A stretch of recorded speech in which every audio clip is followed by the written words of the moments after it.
Okay, it's going now. All right. Well, yeah, I'll just get started. So, welcome to the Everyday Tarot podcast, your daily dive into the divine wisdom of the tarot. I'm your host, Camille A. Saunders, healer, tarot enthusiast, and professional witch. And today I'm joined by my guest, Kayla Moore. Kayla, would you like to introduce yourself? Sure. Hi, I'm Kayla. I am actually trying on some new titles. So, my current title that I am wanting to be known as is Sacred Disruptor and Sovereign Guide. This is a little bit inspiration or trying to gain inspiration from wanting to move a little bit more towards priestess energy. I am historically a therapist, specifically a sex therapist. I'm moving more into the realm of coaching. Um, and I think I'm also moving into more of a place where I want to be a spiritual guide as well as just like a sexual healer.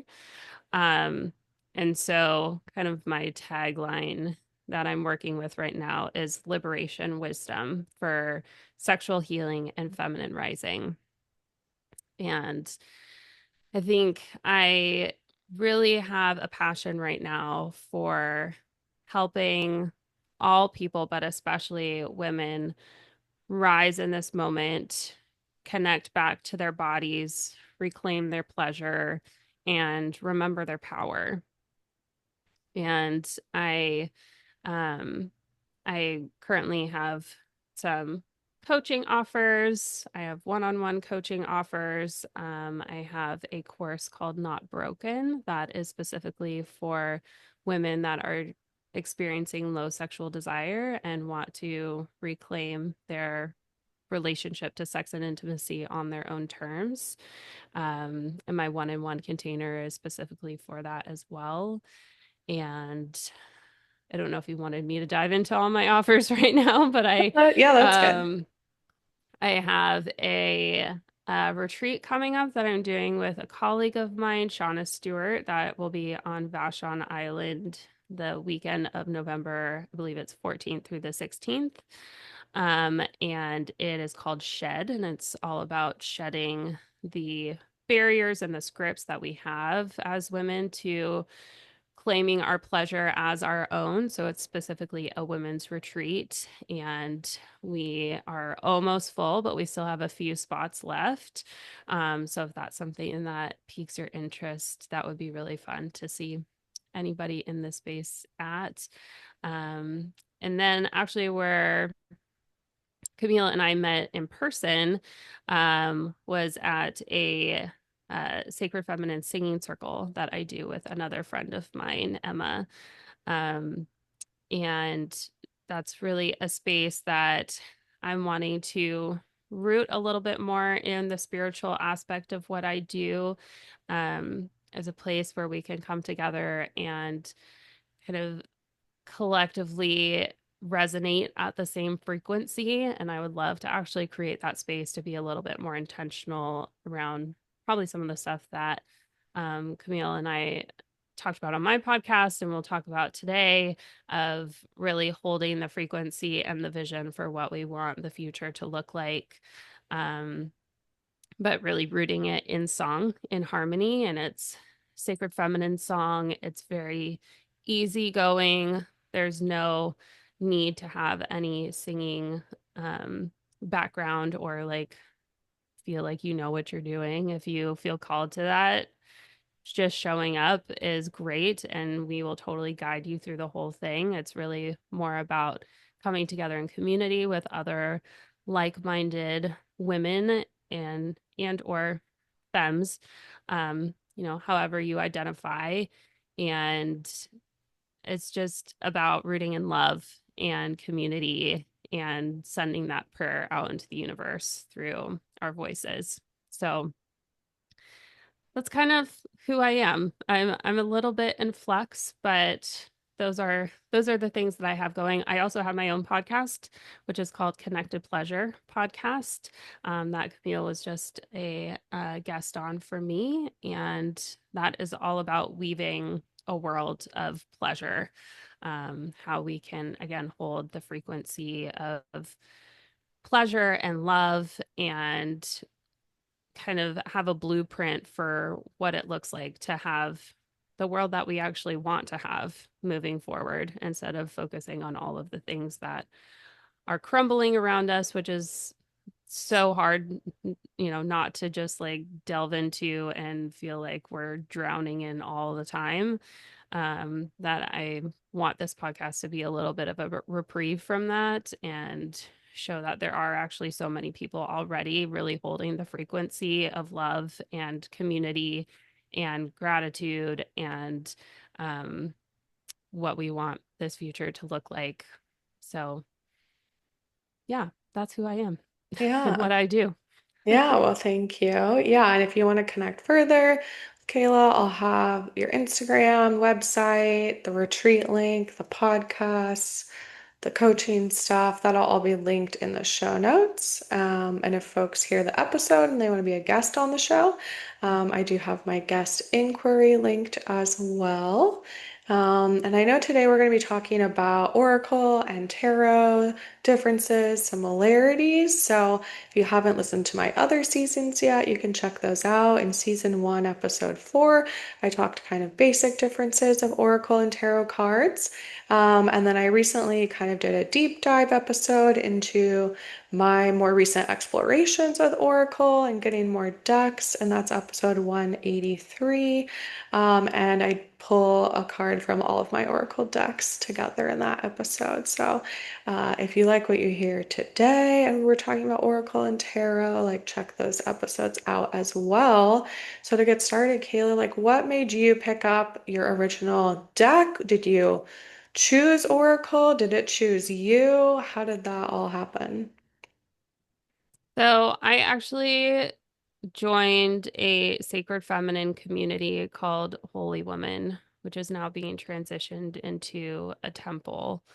Um, but it was through this community that one of the main pillars of the community was starting a sacred start. So, like a morning ritual that you do every morning to connect with yourself, to connect to the divine, and essentially just like have some space for you before you jump into your day. And one of the main suggestions was doing Oracle or Tarot. Um, and so I just decided to do Oracle. I don't really know why. Maybe Tarot felt a little bit intimidating. Um, because I knew that it had more like you had said in my podcast, like structure to it. Yeah. Um, so and I just really liked the box on this um on my first Oracle deck that I bought. So I think that's how Yeah. I decided between Oracle and Tarot. That maybe Oracle felt a little less intimidating, and the artwork was really beautiful from the deck that was recommended to me. Um, but since then, since I've done Oracle, I've definitely been curious around tarot, and I have done tarot. Like I've had a tarot reading. I've had other friends that had tarot decks that we just kind of like played around with. So I've dabbled in it, but I haven't been like a um, a person that does tarot on a regular basis. Yeah. When I was doing my booth at Pride, I would ask people, "Are you tarot curious?" And they'd be like, "Yes." So, Yes. folks that, like you're saying, right, like have heard of it, you've had readings, but maybe don't feel like you know it super well or like Yeah. have your own deck or anything. So that felt like a accessible label for people to kind Hmm. of come in with. So it sounds like you refer kind of recommended the deck because I'm also always curious about like, do you buy it online? Do you go in Hmm. person? Like, decks can be kind of inaccessible in Mm-hmm. person because you often can't like see the cards in it really. They're Mm-hmm. usually like plastic wrapped. So Mm-hmm. um, I know for me sometimes I prefer to kind of like have it in person or be able to see, hold it, Mm-hmm. touch it with the energy. But Yeah. sometimes it's also kind of a gamble Yeah. if you know what you're gonna get. Yeah. Well, the first deck that I got that is by Rebecca Campbell. I mean, she's very well known in Yeah, the sacred feminine arena. Um, so I think that was just like one of the top ones that was recommended, and I yeah. did buy that online on Amazon. I'm sorry to say I don't love that I did that now, but that's Fortunately, what it Amazon is was. also very accessible. Yeah.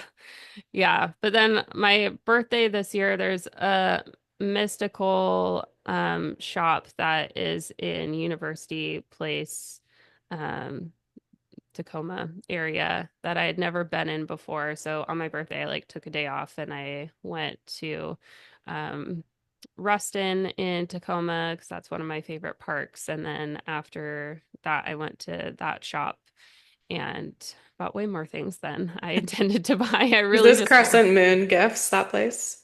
Is that the no, place it's or like no? Okay. mystical sanctuary, Okay. something like that. Okay. Okay. Um, but yeah, I intended to just go get another deck because I wanted a tarot deck, and then they had way more oracle decks than they did tarot decks. So I ended up getting another oracle deck because again, the like box spoke to me. Yeah. Um, so I ended up getting another oracle deck, but I loved the on the front of this one, it's a Elena Fairchild one, and it has like the maiden mother crone. And I Mm, felt like that was something that I was exploring at the time when I was picking it out. And so it did speak to me. The box at least spoke to me. yeah. Yeah.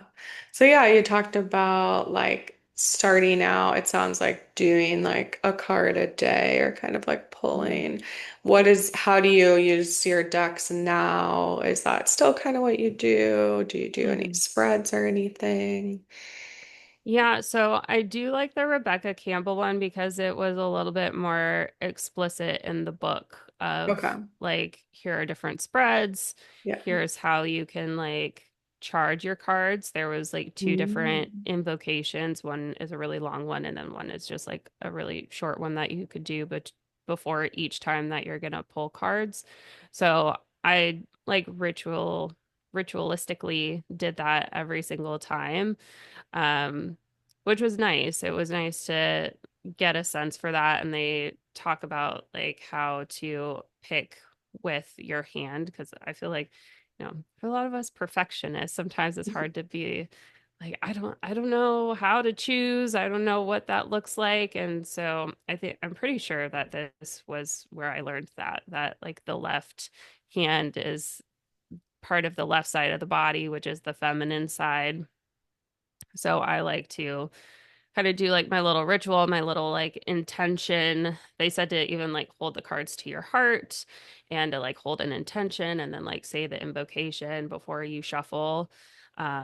And it was like, I don't know, like shuffle 3 times and then you like cut the deck and then 3 times and then put them together and then spread it out. So it was very like explicit of how yeah. to do it. And then wave your left hand over, or, it's kind of, I think it's different for everyone of like how you intuitively know what card to pick, but I very much feel energy.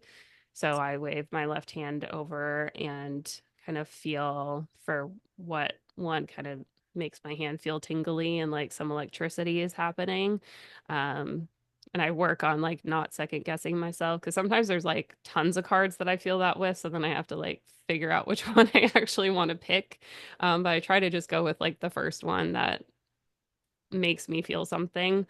Um, so that's how I did it with my first deck. And I still really kind of do that with my second deck, but the second deck didn't really have any explanation for how to do anything. So I kind of created my own thing where I like to think it because it's made in Mother Crone and I have been, I also dabble a lot in astrology and listen to a lot of astrologers. And something that's been coming up a lot is like the coming together of both the sacred feminine and the sacred masculine.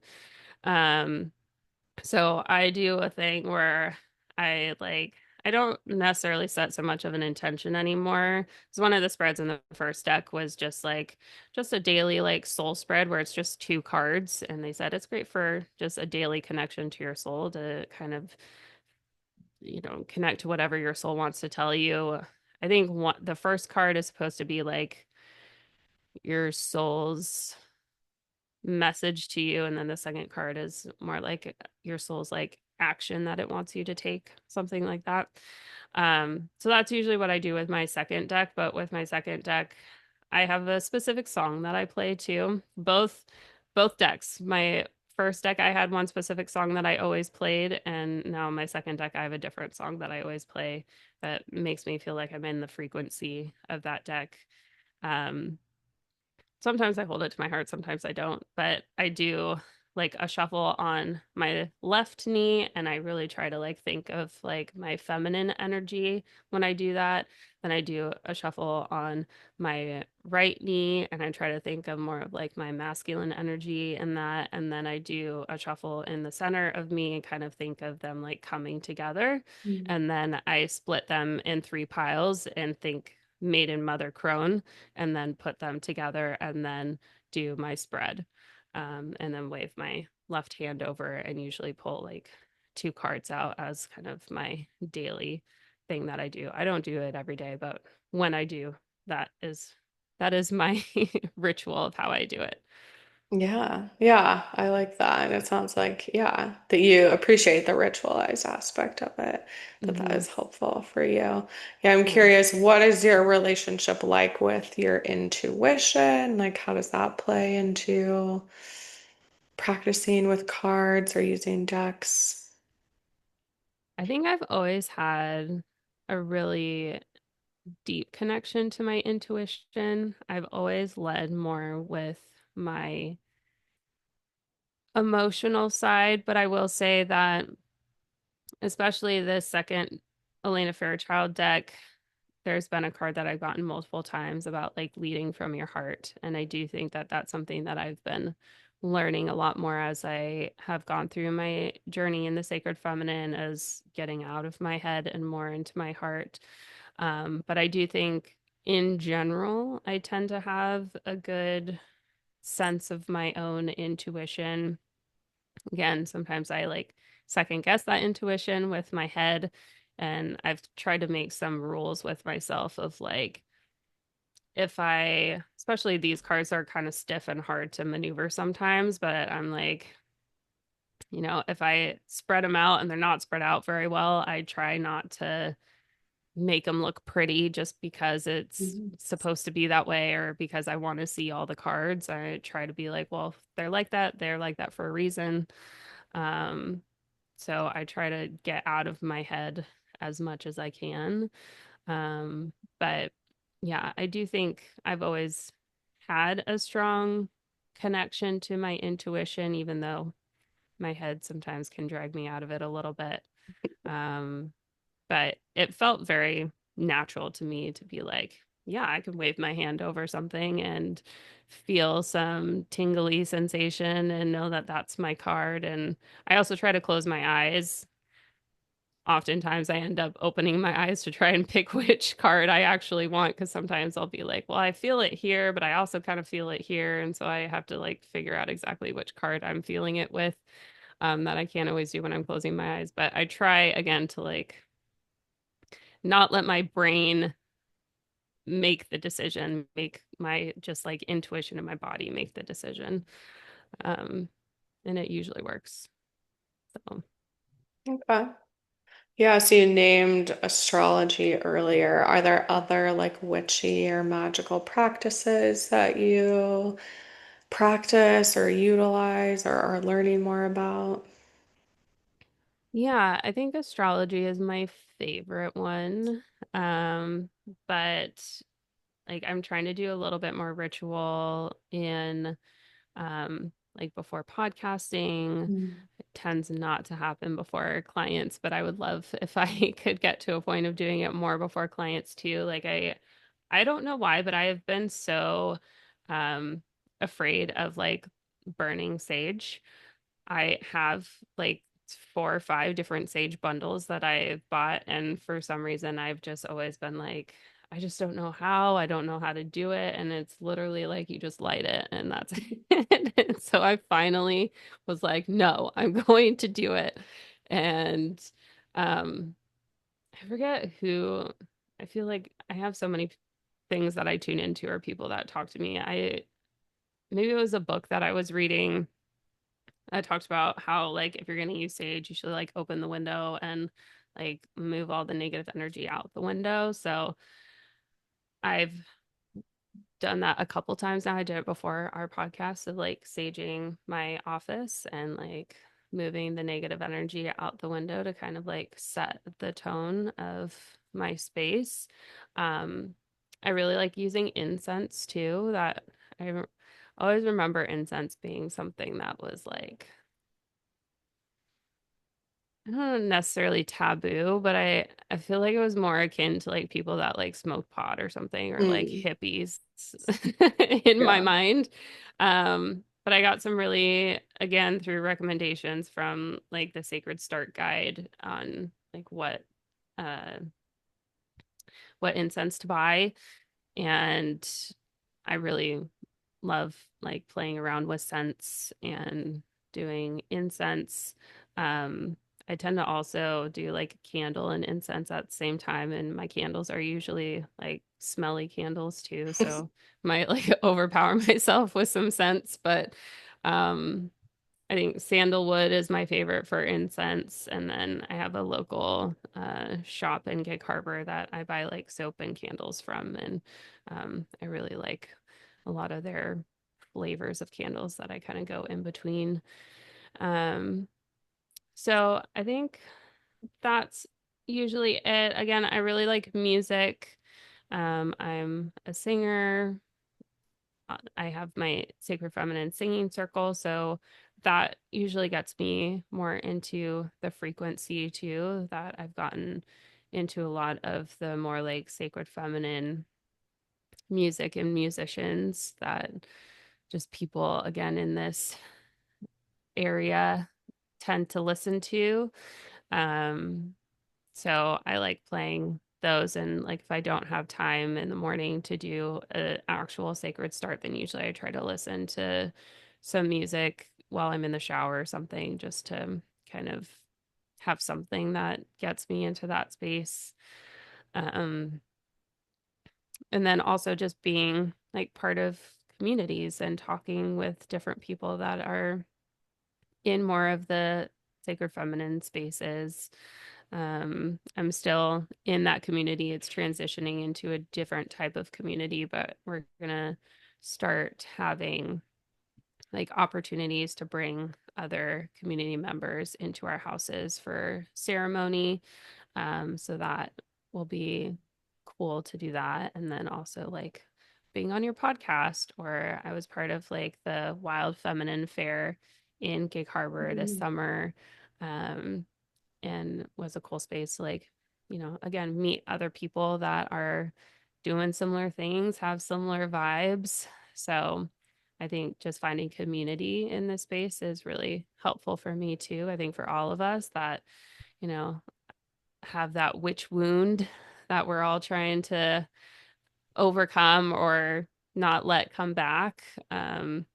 That we, it's okay to express ourselves in this way and that we're relatively safe in this time to do so and that it's more fun to do it together than by yourself, I think.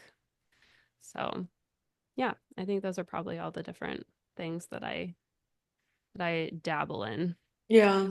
I also did I was reading a like witch book on wealth and money and she talked about how like if you're going to do spells, you shouldn't do them. I think she used the phrase like you shouldn't raw dog them, basically Mm. like you need some protection. So I did put some what she had recommended, I think was like salt and pepper and a bay leaf in like a jar, and you put them in like the four corners of your household. Um, and you like charge them with your own like energy and protection. So I did that. I put them in the four corners of my house on both levels of my house. And so that's like the one pretty like spelly thing that I've done so far. I did get a money candle too, and I have been lighting that during different ceremonies and things that I'm doing. Um, but yeah, I have not really crossed the threshold into doing a ton of different spells. I would love to learn more about that. Um, but I think all the other things and astrology are kind of my favorite things to dabble in right now. Yeah. Yeah. What do you, for astrology, are you reading like weekly updates, horoscope, your own birth chart? Like Mhm. where do you go? So I have two people that I follow mostly. Um, One is Channy Nicholas, who I think Love. Yeah. most people know. So, I mean, she's definitely a celebrity, I think, in this space, but I love her. Like, I just randomly found her podcast because I was like, oh yeah, I could listen to this more often. In the Sacred Feminine community I was in, they did like a monthly reading at the beginning of each month, as they would say, um, as we were like going into another new moon ceremony, that there would be just reading for the whole month. But they were only like half an hour, and I was getting to a point of like, I want more, I want more. And so I just randomly found her podcast and then got hooked. And so I have her app Yeah. and Me too.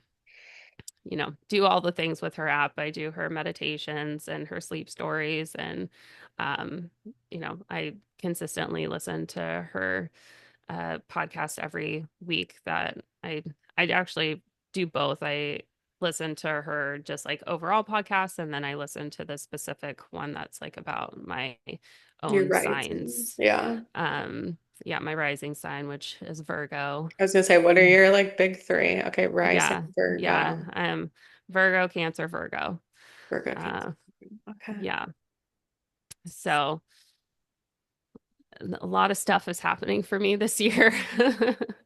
I also she has a daily planner, Mm, and a yearbook that she did for 2025. The yearbook, I don't really use at all. I got it because I thought it would be so cool. And then I like read through it. I got it for Christmas. I asked for it for Christmas last year, and I read through some of it, and then I was like,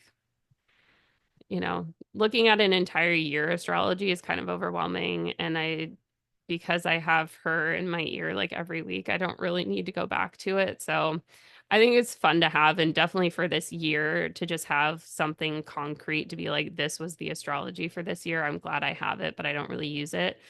But the journal I love, and sometimes I use it really frequently. Sometimes I don't, depending on just like timing and what I'm doing in my life. But it's really fun. It has two prompts and then like an area where you can do whatever. But one prompt is about your dreams, about like every morning you can just quickly jot a little thing about what you dreamt or what energy or emotion you were feeling when you woke up in the morning. And then it alternates through a series of different prompts of like,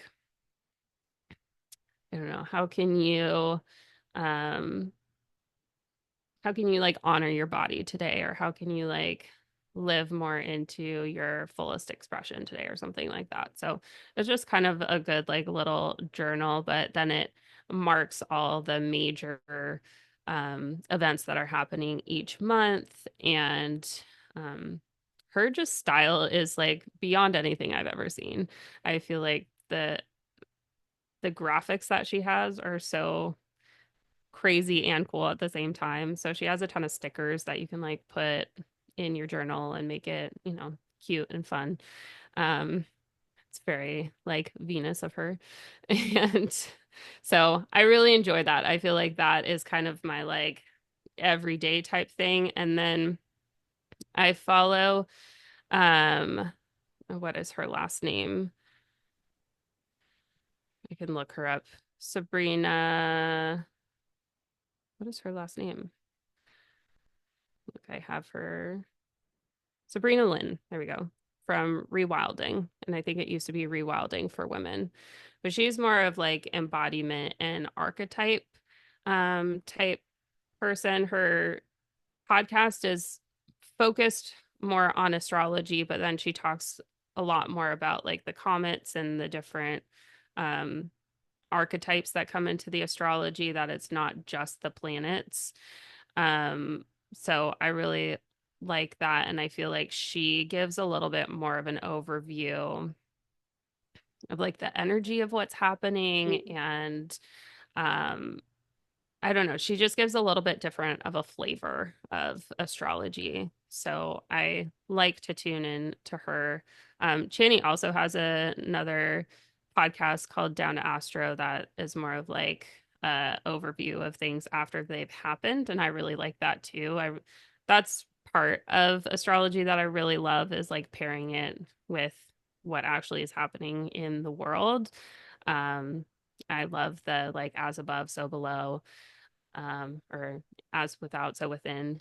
Those things really ground me. So, yeah, those are my two big ones that I follow and listen to. And um, I mean, it does shape my life. Like I've gotten to the point where I am really listening to these things all the time. And even just like right now, we're in an eclipse season. So everything's like really chaotic. And I'm seeing that in my clients. I'm seeing it in myself, in my husband, in my child.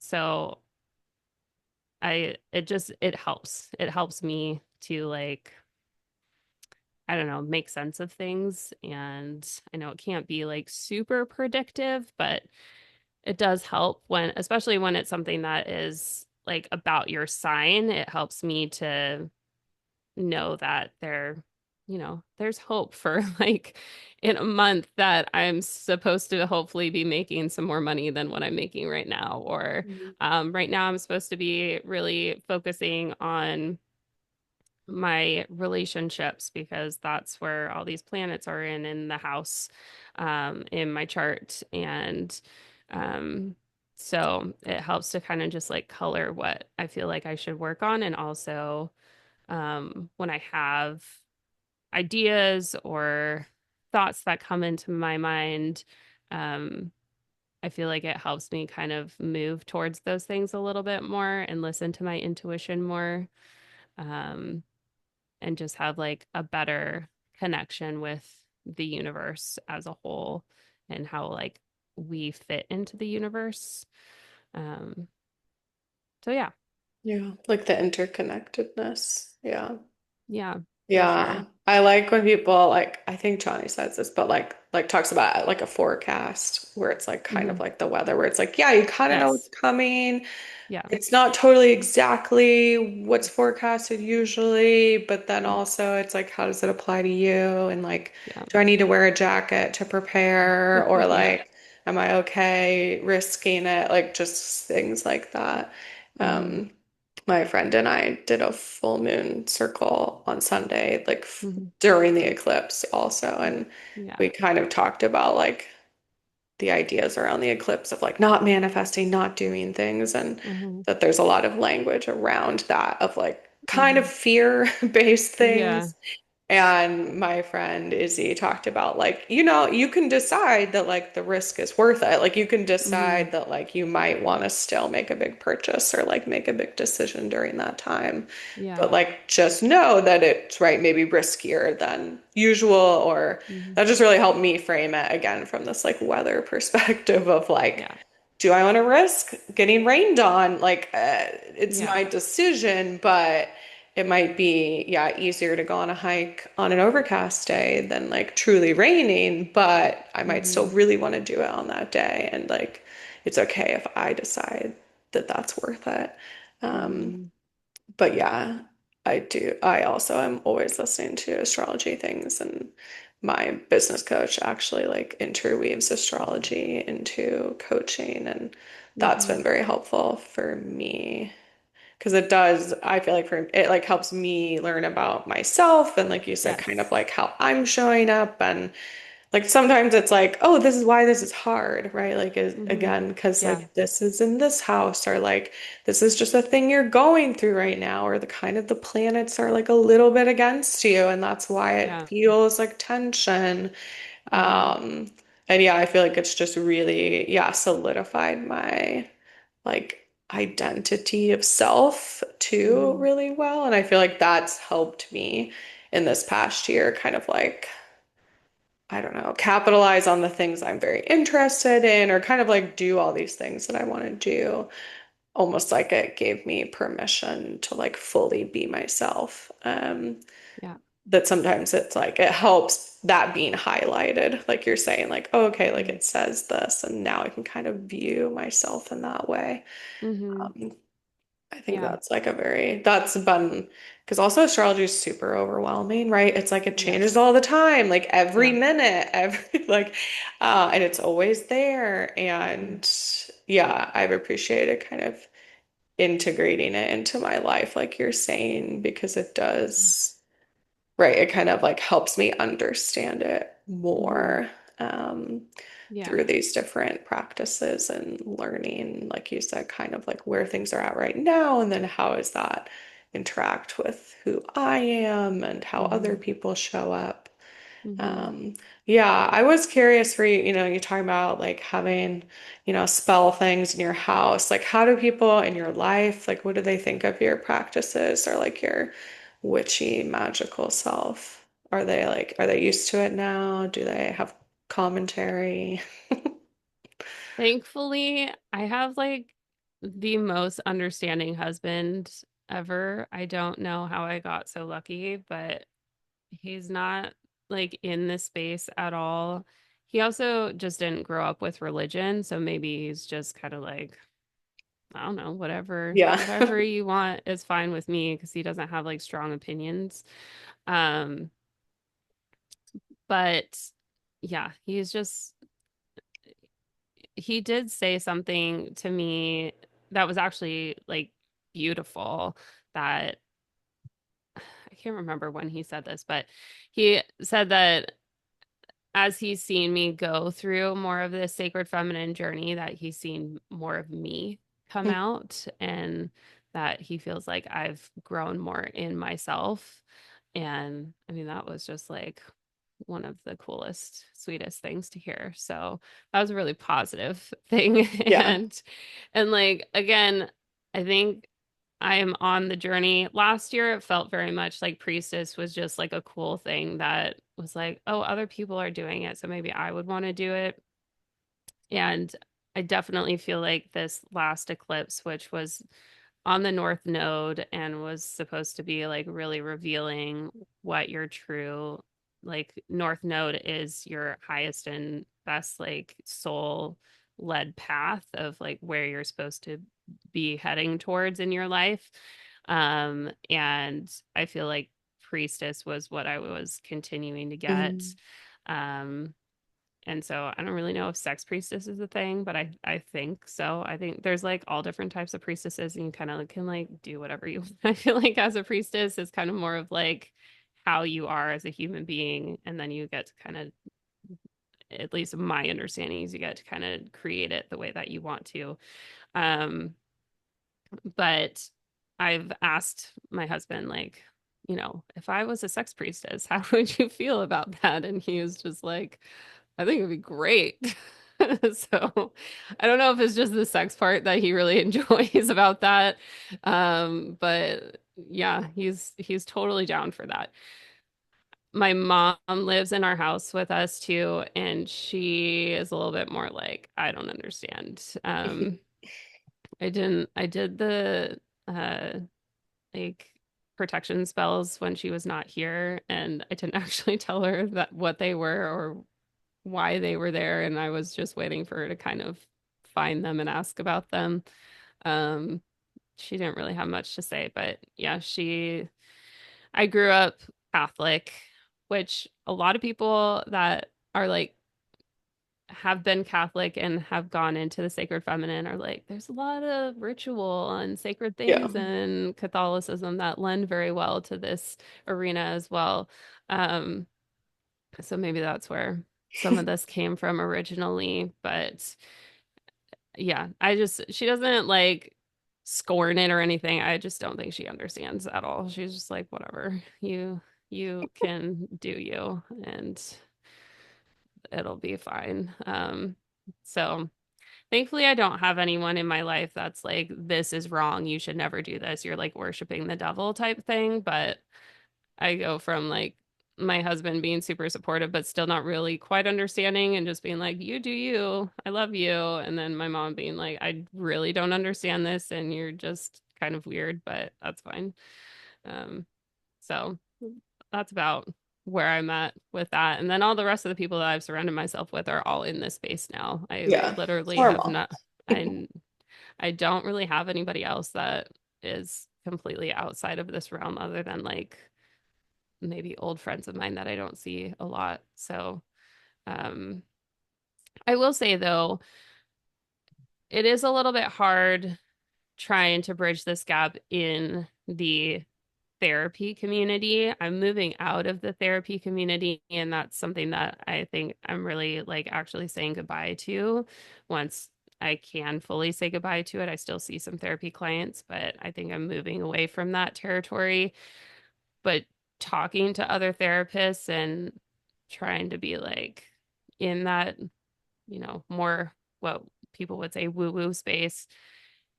I haven't gotten any like ridicule for it, but it just feels weird to me. I think I still have some hangups around like, are people gonna think that I'm weird for trying to like combine those things?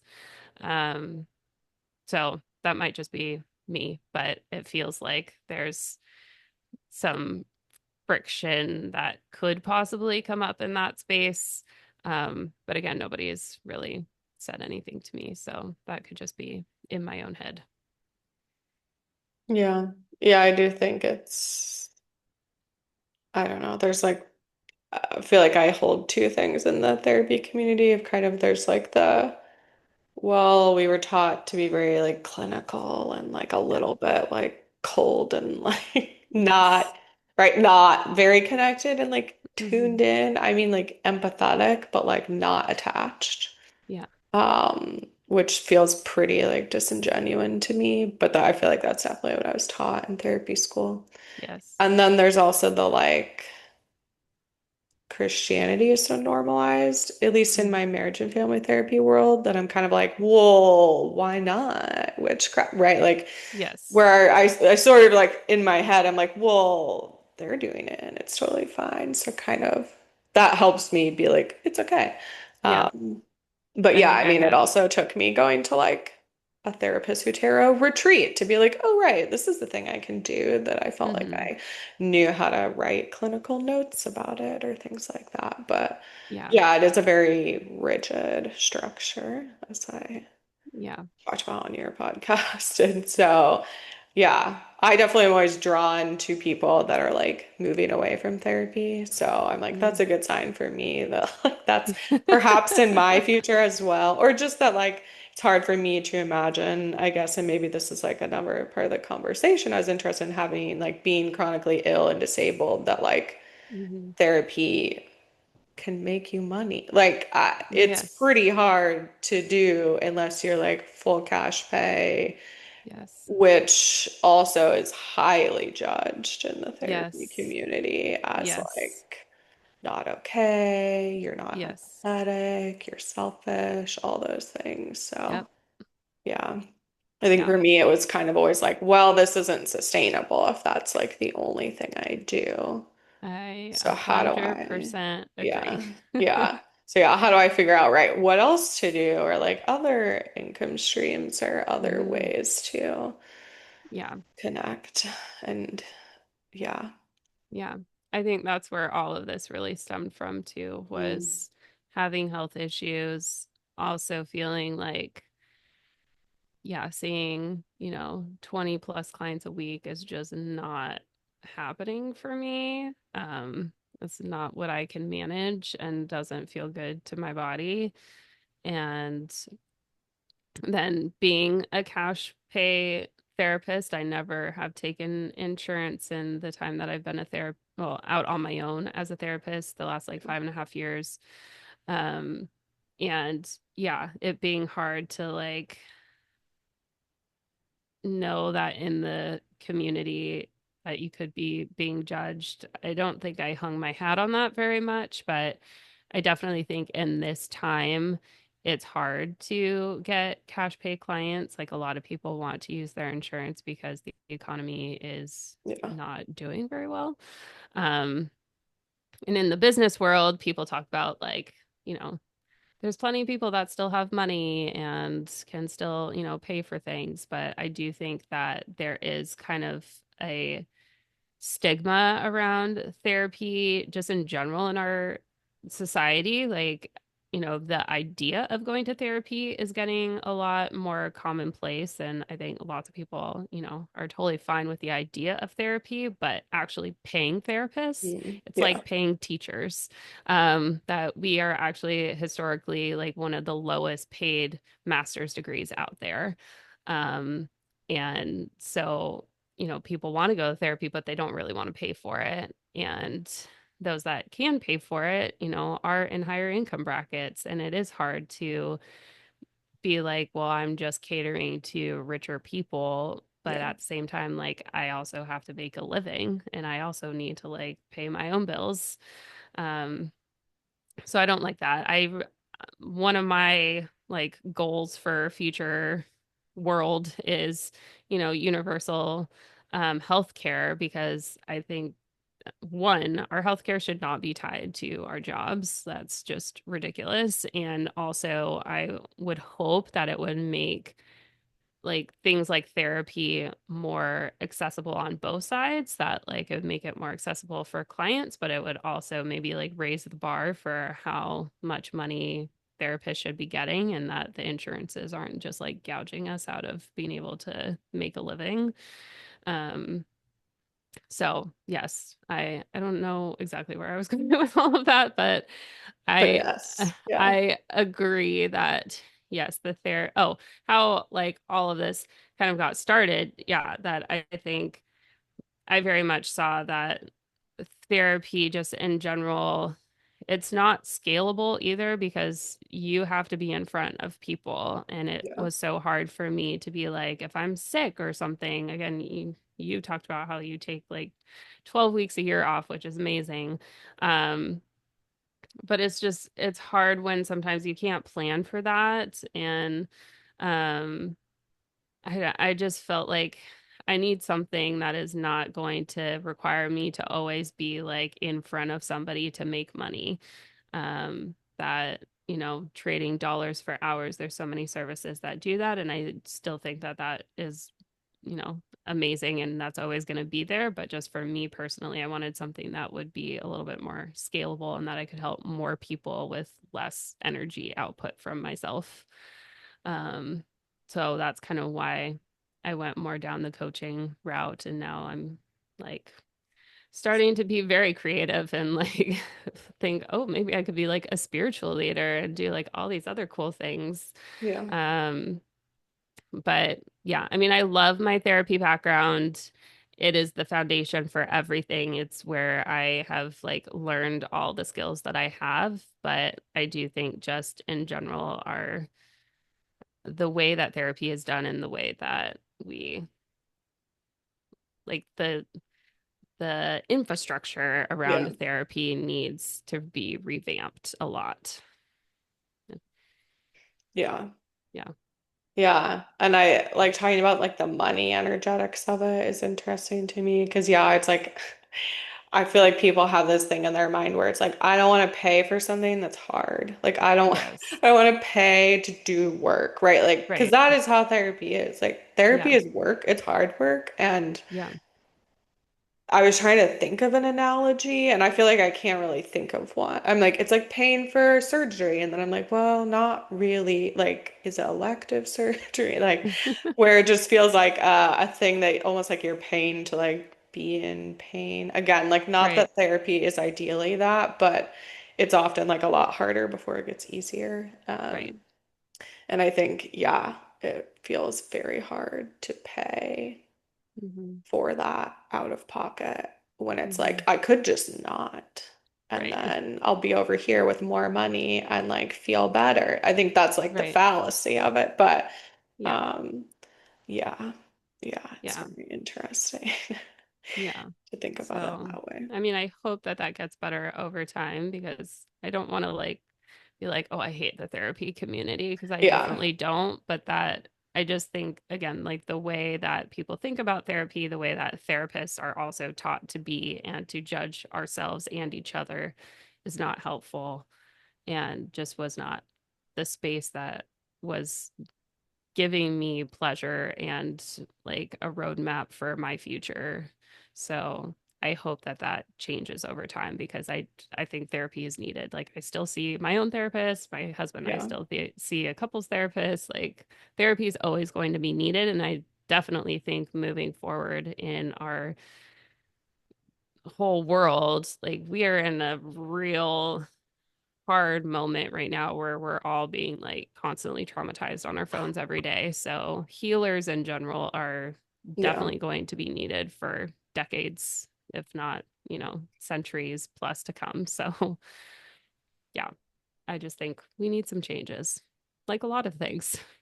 Yeah, right. Where it's like, yeah, the structure isn't Yeah. working. And that seems very clear.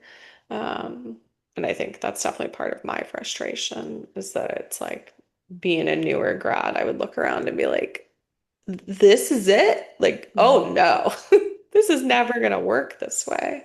Yeah. Um, but I got to graduate during COVID, so I felt like that was we were kind of being like beat over the head with the this isn't working Mm, um, yes. aspect of it. Um, yeah, trying to Yeah. think where do I want to go from here? Um, I feel like I didn't really answer your question very well around like my own mm, illness, if you okay. wanted to know more about that. Yeah, it sounds like you sort of like found out, right, that like, Hmm. okay, right, maybe I tried to see 20 clients a week. That's what they tell me Hmm. to do. Hmm. And it's like, oh no, my body says no, no, no to that. Like Hmm. what was that like process like, or how did you intuitively come to the conclusion that like this isn't working for me? Yeah. Well, I was at a group practice where the standard was like 7 clients a day. Um, and I think I worked 4 days a week. But yeah, with insurance, because we took insurance. So it was like the standard was you needed 7 clients a day to like make ends meet for the practice. Yeah. Um, which, for me, I didn't really feel like was going a lot back into the therapist pocket. It was kind of going more into just like continuing to expand the practice. So had some conflict with my boss and was kind of let go, but I had already like started developing my own practice, so wasn't the best like leaving terms, but it was just what needed to happen. And so I started my own practice January of 2020, not knowing that COVID was coming. But I'm glad, despite the like tumultuous stuff that I experienced in the previous practice, I did like get a lot out of it. I learned a lot. I had really good supervision and all the things that I needed in that space at the time. So I was really grateful for all the things that I had learned to be able to go out on my own. Um, and I was severely, severely burnt out by the time I started my business because I had been like seeing full caseload of clients and then trying to build a business on top of that. And I did it in like 3 months. So I was spending like every free moment of my time like building my website, and I did like a marketing course and all these things to try to like, you know, do my perfectionisty thing and make everything perfect right from the beginning. That did not work out very well. Um, but I like went like a month of, I really only had like one client that stayed with me because all the like non-compete stuff that came out of being in a group practice, which Yeah. I also think is dumb as therapists, but we Well, don't and need to it's go into that. illegal, I have now learned. Like it's basically illegal to have like it's not like held up legally, but definitely places still do it. Like they Yeah. try really hard. Yeah. It was like, oh, you can't tell your clients what your business is, but they also you can't like stop them from finding you Yeah. online. So it, it's just so stupid. Um, anyway, so I only had like one client, so I wasn't really doing a whole lot, and I went like a month with not doing a whole lot, and then all of a sudden my body like it flared up to the nth degree. Um, had like full blown inflammation issues and was like in and out of the hospital, trying to figure it out. It was emergency room. It wasn't like I was in a hospital stay, but I had some like severe things happening and I was pretty sick. And, people couldn't really figure out what was happening with me. And um so I ended up figuring out that I had an autoimmune disease, had a really bad experience with just like going to like a rheumatologist and them saying basically like we can't help you if you don't have any symptoms anymore. And I'd gone through like a month of antibiotics trying to like get rid of my symptoms, and just I could go on a soapbox about our medical Yeah. system A too. whole Like other we system. Yeah. we all know it's broken to the nth degree. Um and can be repaired. I definitely think like we can do that better, but that's for another conversation. So I started with a naturopath and started working on my health. I am still on this healing journey. I actually just found a new practitioner. I'd never heard of I'd never heard of spinal energetics before. I don't know if you have ever heard of that, No. or a Interesting. medical intuitive. If you want me to give if you want her information, I can give it to you. I met her at the Wild Feminine Fair. Cool. Um, but yeah, it's been a long journey the last like 5.5 years of really being in, you know, so many people that deal with autoimmune stuff. It's so hard. It's like mental health. It's this like thing that nobody can really see. It's not something like your arm is chopped off or whatever. And most doctors like don't know how to handle it and don't know Yeah. how to treat it and like don't know what's wrong with you. And there's all this, obscurity. Like my diagnosis is not a real diagnosis. It's kind of like a in between two different types of autoimmune disorders. It's like a mixture of the two.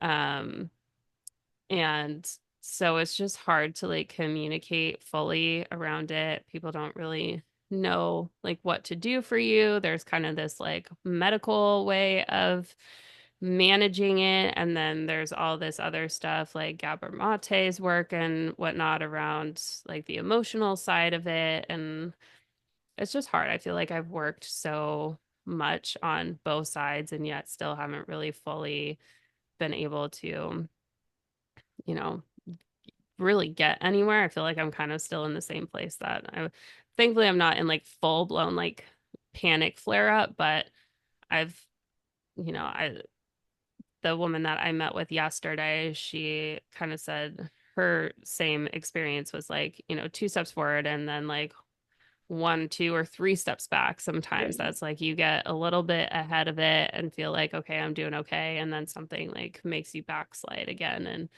it's just been really frustrating. I feel like becoming a mom has been really difficult with that. Like sleep deprivation really Mm. hits me hard. Like my Yeah. body does not do well with not getting sleep. I don't think anybody's body does well with not getting sleep, but mine specifically does not do well with not getting sleep. And yet I still like have to get up in the middle of the night with my kiddo.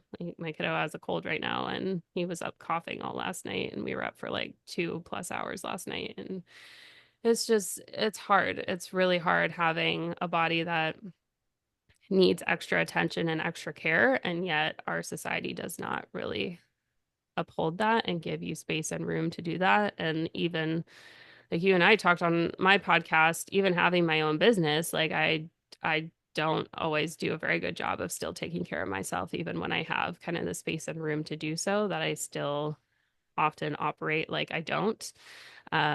And that's something that I'm still continuing to like try to unlearn for myself. It's how to actually give myself more time and freedom. But it's hard when, you've been taught that like not doing something is not productive. Yeah. And especially when you're a business owner and you have to do like all the things all the time and wear all the hats and like learn all these skills that you did not think that you needed to learn when you became a business owner. Um, it feels like, there's always something to do.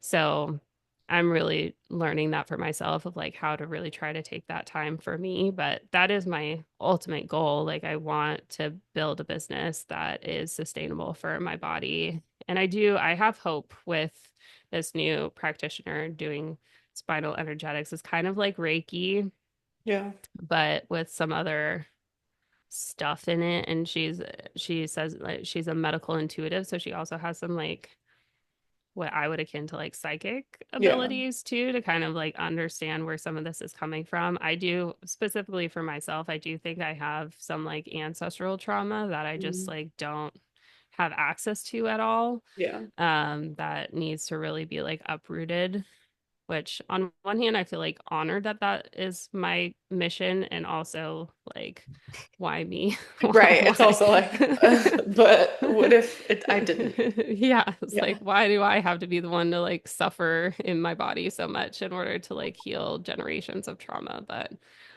if I can, then great. If not, then I'm not a happy camper. Um, Yeah. so yeah, that's kind of been my journey with illness. And it's taken me a long time. I still don't even feel fully comfortable saying like I have chronic illness. I don't know. For the longest time, I just kind of pushed it to the side and I didn't really want to say that that was like a thing that was really impacting me, but it does really impact me. Like I can't eat a lot of things. I've been on like a low FODMAP diet for like 5 years, which I've been told is not great, but that's just like what what people have told me to do. My body doesn't deal with food very well. I don't have a lot of the nutrients that I'm supposed to be getting because I don't think my body can digest food very well. And so um, it's a lot. I have to take a lot of supplements. It's very expensive. I Yeah. spend a lot of money every month buying supplements, and that's something that I would like to not have to do anymore. Um, and yeah, it's just constant. I can't really eat out at all. I'm supposedly like celiac, gluten intolerant, which also angers me to no end when people are like, people that are gluten intolerant. It just like, it became like a fad that like, Mm. people in LA started doing. And then people just got annoyed that people were saying, oh, I can't eat gluten. And I don't know. There's just a section of people that are annoyed at people that are gluten intolerant or gluten free. And I'm like, Yeah. I legitimately can't eat gluten. So, and Don't poison it me. Yeah. pisses me off to no end that everything that is gluten free is way more expensive. Yeah. Um, and dairy free, I can't eat dairy. Like all these like alternative ways of eating are way more expensive than anything else. And it's like I literally can't eat those things. So it's a lot. And I'm sure you don't want me to rant forever on this, but it's been a lot. And I want to give permission to anyone that has a chronic illness that it's okay to step into that for you. Again, I'm like, I'm not the poster child of a chronic illness. I still feel like I don't have it as bad as a lot of people do, but um, But that's not how it it, works. no, but it's not how it works. And I'm learning that I need to just like be okay saying that it's hard because it is hard. Yeah. Yeah. Yeah. If you're open to it, I'd be curious to transition into like doing a spread together. Yes. Um, I'm gonna grab, I think I'm also gonna do Oracle, so we'll just see how it goes. But um yeah, we're like I said, they're sort of about like goals and challenge. Yeah. Personally, for myself, I'm probably like just gonna generically think about goals and challenge. Like I think Okay. the health stuff's kind of interesting. I know I also have that, and like I also think about like kind of the land and like the dreaming portion that we Yes. talked about more on your podcast about yeah, wanting to get land and stuff like that is coming into my mind as we think about this too. But Hmm. yeah, why don't we go ahead and shuffle however you want to do so. And my plan is that I will read for you and you will read for me.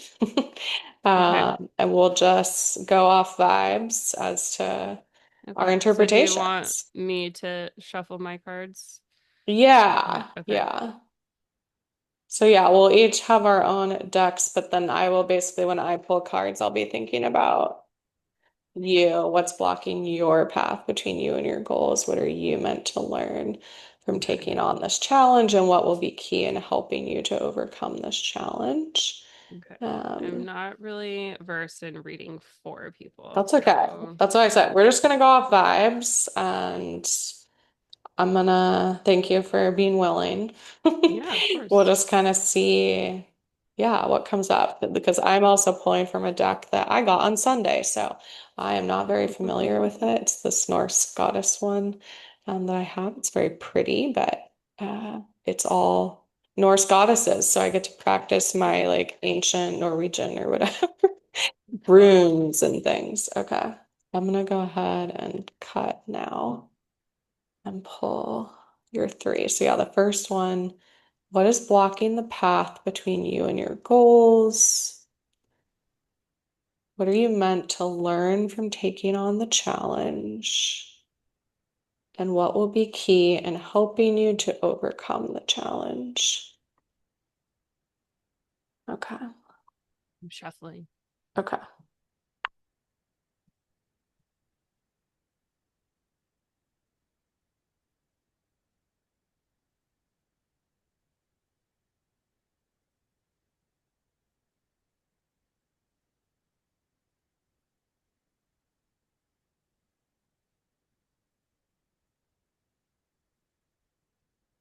Just while I'm doing this, do you know kind of like the difference between Oracle and Tarot? I don't know if you know the history like behind why we have both Oracle and Tarot and just I don't know, in a brief synopsis, like what Yeah. Yeah. what the I don't know, benefits of each one are. Mm. Yeah. Yeah. So, yeah, tarot generally historically comes from like playing cards and people using playing cards Mhm. as a divinatory method to divine the future. Mhm. I would say, like, people say it was like in Italy, France that people started doing it like not that long ago, like 18th century. Um, and probably people were doing it before that. I think that's just more that there are records than in like Europe. Um, Mhm. and yeah, there's lots of divination methods. So tarot is one. This deck has runes. So like runes are a whole other one that is more ancient than tarot. Um, Yeah, what else? Like traditional tarot of like 78 cards. So basically like a traditional tarot deck or like card deck has 52 cards. And then they add on, I'm like trying to think about the math right now. So 56 cards with jokers. That then you would add on the 22 major arcana cards, which are more like people or archetypes. Um, and in like the early 1900s,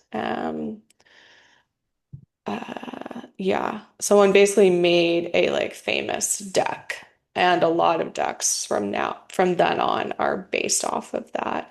So Pamela Coleman Smith did the art for it, a woman, and it was published by William Ryder and Son in 1909. So basically, like some dudes made tarot, like Of made a course. popular tarot deck. Yeah. And then like Taylor Coleman Smith did all the art for it. And so when we say like Rider Waite, it's like these two dudes. So I usually try to say Rider Waite Smith because like really a lot of the symbolism and like continued art in Hmm. tarot is from her and she Hmm. created it. And sort of they pulled in different like mysticism and like ancient Egypt and like lots of different other like magical kind of things to create this deck. Hmm. Um, and again, you can buy a Rider-Waite deck that is sort Hmm. of based off this traditional. It's very like yellow. You've probably seen it, a lot of Hmm. symbols on it. I have never had that deck. I don't really want it. Like, it's fine. It's not really for me. But Yeah. most tarot decks now are based off of like that deck. Hmm. Um, and sometimes they switch some cards up or things like that, or rename some. I have decks that rename all of the like knight, king, all to like feminine things, or like that it's like Hmm. all women. But generally they have that structure. I don't really know much about the history of Oracle. Like it makes me think about when I researched like paganism and polyamory and like was trying to talk about like overlaps in community and also like values. Hmm. And the idea is that paganism was basically just anything that wasn't Christianity. And that's Hmm. like kind of how I feel like Oracle is. It's like you have tarot, and then like anything that's like not tarot is Hmm. Oracle. Yeah. Oracle generally has its own structure, but every Oracle deck is different. Like Yeah. I have four, they all have different numbers of cards, like 48, 39, Hmm. 40, and like they're all different. They usually have Yeah. their own, like I said, structure. The one I'm going to pull from is like Norse goddesses and runes. It has 30, it's 9 cards. But yeah, I think it allows it to be more free form. It uses the number of runes that there are and then does them reverse, like upright and reversed as separate cards. Hmm. So it's like you could never probably create a whole 78 cards based Hmm. off of runes because there's not enough runes. So in that sense, it like allows it to be more free form. I think also Oracle decks often have different shapes. Like there are Hmm. circle ones, like this one is sort of like traditional tarot shaped, but I have ones that are smaller, and the Alana Hmm. Fairchild ones I feel like are big, more Yeah. square. There's like the Wild Unknown deck. I think that's the one that's like a circle. It's like a white deck. It's a common Oracle Hmm. one. It has like animals on it. Hmm. Um, yeah, so I would just say like they both have structure. Tarot has like a bit more rigidity to its structure. And kind Yeah. of if you like learn the 78 cards of tarot, you can kind of pick up any deck and like Hmm. translate from there. Yeah. Whereas Oracle, right, I would say like the barrier to entry lower because Hmm. like each deck is its own thing. Like you said, right, you can pick up the deck if it has a good guidebook, you're like, cool, I'm ready to go. Yeah. Um, but it means if you pick up a different Oracle deck, like you can't necessarily transfer those skills if it doesn't have a guidebook and you're just like, all right, we're just going off of whatever the imagery is. So Yeah. um, I do find that people gravitate towards one or the other. And then usually after some time, we'll like welcome in the other one. Hmm. But usually people kind of like have a preference, I would Hmm. say.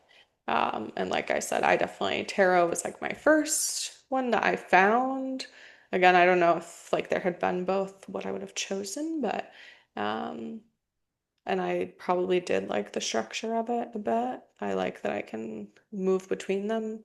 Hmm. Um, but I feel like I'm discovering like the fun things about Oracle now because I have 4 decks and I got them all within the last year. So of Oracle. So Hmm. I feel like that's where I'm expanding more so.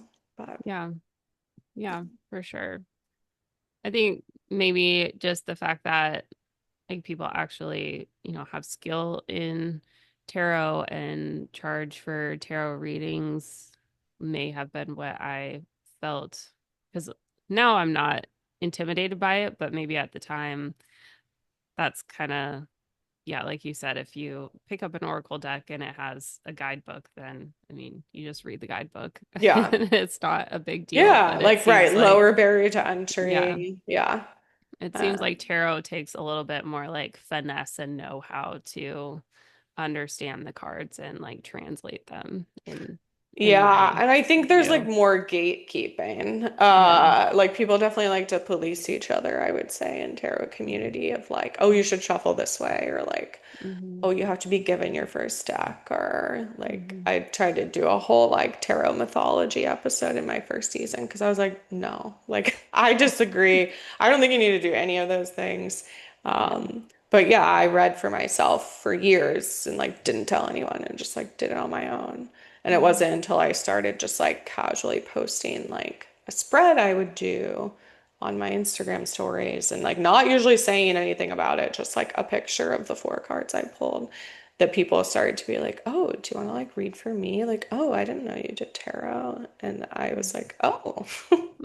People are coming out of the woodwork to like talk about tarot. Yeah. Um, so that was like kind of fun. And yeah, reading for other people has helped me like understand the cards better. Just Hmm. kind of in a way where I feel like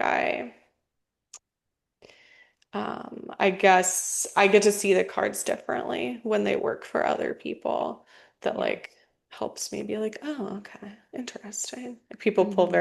when I pull cards for others, I'll be like, I've never seen these cards in my life. Like they don't come up for me.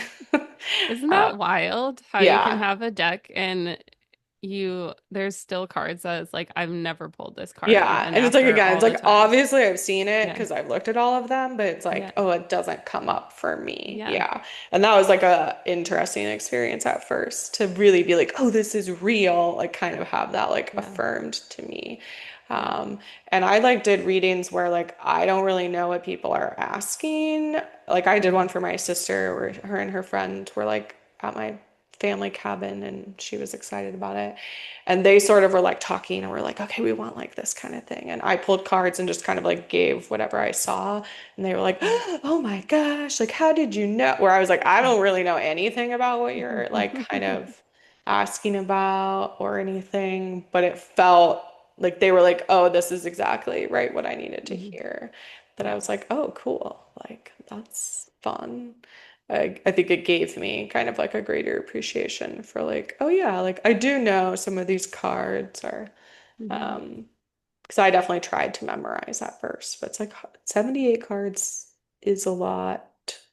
Yeah. And it never really worked for me. There's lots of books about how to memorize tarot. Hmm. But yeah, I just learned that I practice like intuitive tarot, which is like going off vibes, Hmm. like I said. Yeah. So yeah. Do you have more time to talk? Yes. Okay. I know we're like at our hour and a half now, but okay. If it sounds good, I'm gonna like tell you the cards I pulled for you and what Okay. I think they're about. And Okay. I'll go first, and then we'll see what cards you pulled for me, if Okay. that sounds good. Yeah. Okay. So the first prompt was, what is blocking the path between you and your goals? And I pulled it and immediately in my head was like, lol, because it says inheritance, family, and home. And it was making me think about that like ancestral trauma that you talked Hmm. about. I'm gonna turn on my self view so I can see, but it's like a very nice looking card. You have like Hmm. an owl and like, I don't know, what's a goose? Yeah. Hmm. She looks very, but yeah, this is like Frigg, the goddess of everyone. Hmm. Um, all of these have little like poems. So it says, I'm Frigg, goddess of all, Fensalir in my is my glorious hall. Gifted with sight, I give no prophecy.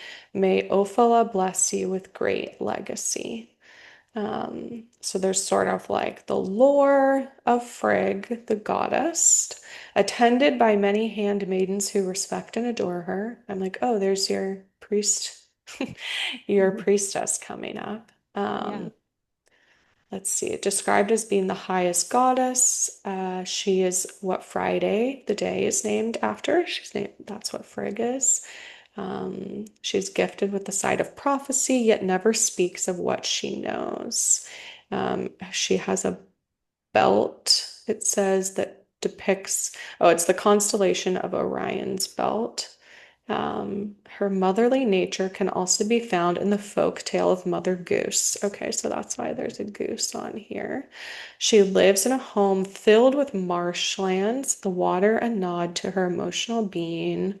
She's attended by 12 handmaidens who serve her in the home and hearth domain inside her gate. So, like, in her like property, basically. The home formed a vital piece of inheritance passed down from generation to generation to provide security, stability, and a place of family love. Frigg blesses the home and fills it with warmth and compassion. So for like the divinatory meaning, you have the rune Ophala, which again, it's like up at the top here. Let's see if I can get the glare to be off, but it's kind of like a, I don't know, fish looking. It's Hmm. like the little circles around the edges. It says it's the rune of inheritance, meaning fixed wealth refers to the family home and land passed down from generation to generation, stability of the home related to passing down heirlooms and antiques. It says it's also the rune like of your home. It helps with stability in the home. It's paired with another. It's basically kind of like, I think it's like two runes together that make this one. So it's also paired with Behu, which is a wonderful sign to purchase a home or invest in property. This rune's a positive sign if you're having any housing complications, that they'll be rectified and your stable base will arrive soon. Um, yeah, so very much about like ancestral things. It says sometimes the gifts or traits that you might inherit might be spiritual or psychic abilities, or again, passing down wisdom or knowledge. It refers to what lies within your DNA. Experience and memories of your ancestors lie within you and are a part of who you are. Um, yeah, it's interesting that the prompt for this was like, what's blocking you? Hmm. Um, because it's like I read this and I'm like, oh, it's so lovely, right? And then it's Yeah. also right that maybe there's this like more shadowy side to it of Hmm. like, oh, you're getting the gifts and also you're getting the inherited traits or just things that Hmm. were right imprinted or your ancestors experienced that like you're saying that almost like now in your genetic line you're being kind of like forced to deal with, Hmm. um, which is yeah a lot harder. I just always think about that like the ancestral line, I'm like, they know you can handle it, which again, I'm like, isn't always helpful, but it's Hmm. like, it feels to me like, oh, this is like the time it Hmm. like it manifested itself because I don't know, it was ready to be dealt with, or Yeah. that there's something to like transmute there. And then also it's almost right about this, like, what legacy do you want to kind of like leave for the future? And Hmm. maybe part of that is this like healing things from the past. Yeah. Yeah. Can I like interject of Yeah, things yeah, that are resonating with me? yeah. I would love That to. picture, it has an owl, Oh, and yeah. I don't really know a lot about spirit animals, but there was one year, I think it was like a combination of like Christmas and a couple other holidays, that I got like 4 or 5 different mugs from various people that Mm. all had owls on them. Oh, wow. And I was like, there's something that There's multiple people are something in seeing the about me air. that resonates with an owl. Yeah.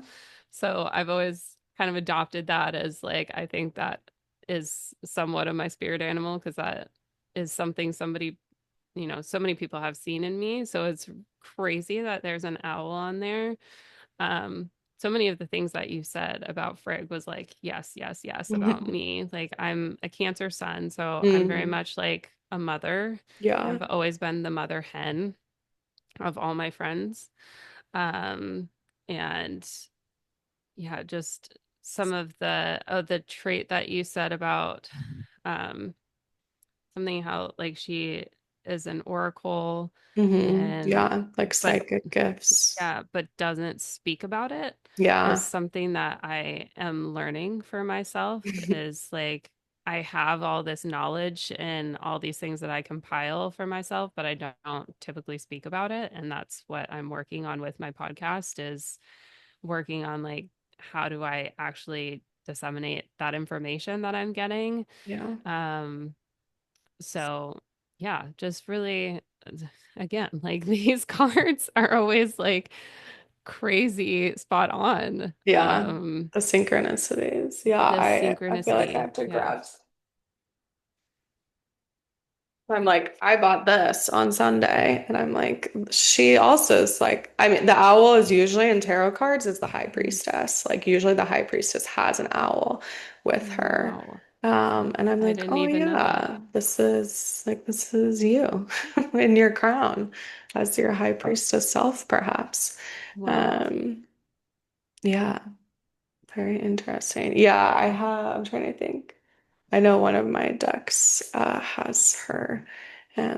Yeah, with the High Priestess card. I think that is like the traditional Rider-Waite depiction. It's like a person, and then they have the owl either perched Hmm. like here or, and sometimes it's like the symbol of like wisdom, like you're saying, of kind of like getting this information and then thinking about like, it's like it's one thing to get it, and then it's like a Hmm. whole other thing to like share it.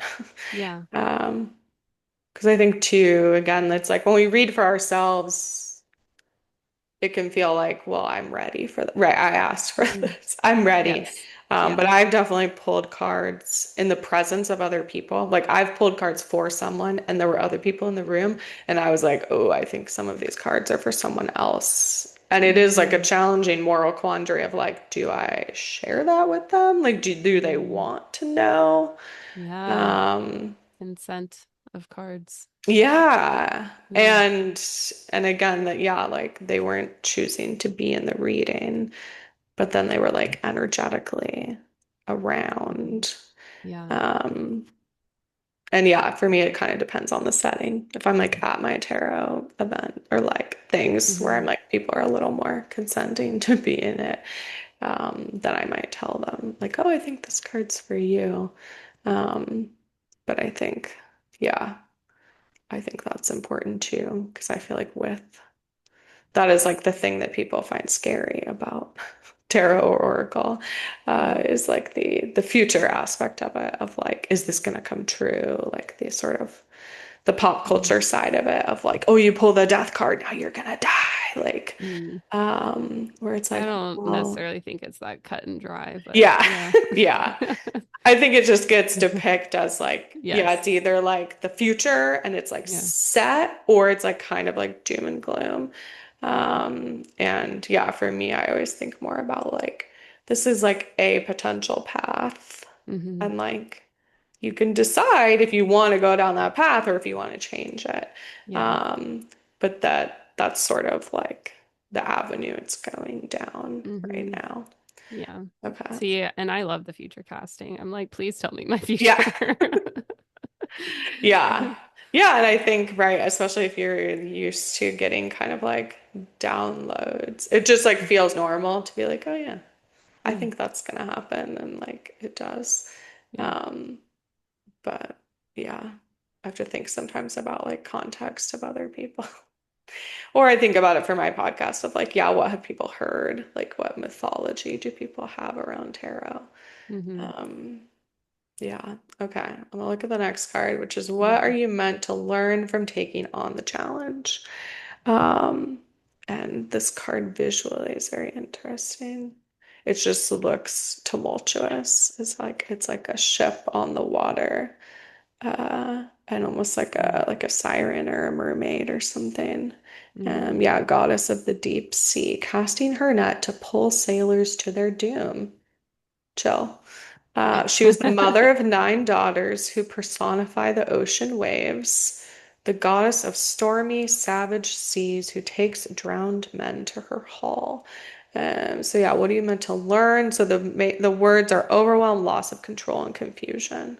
Um, and then we'll see what like more of the divination meaning is.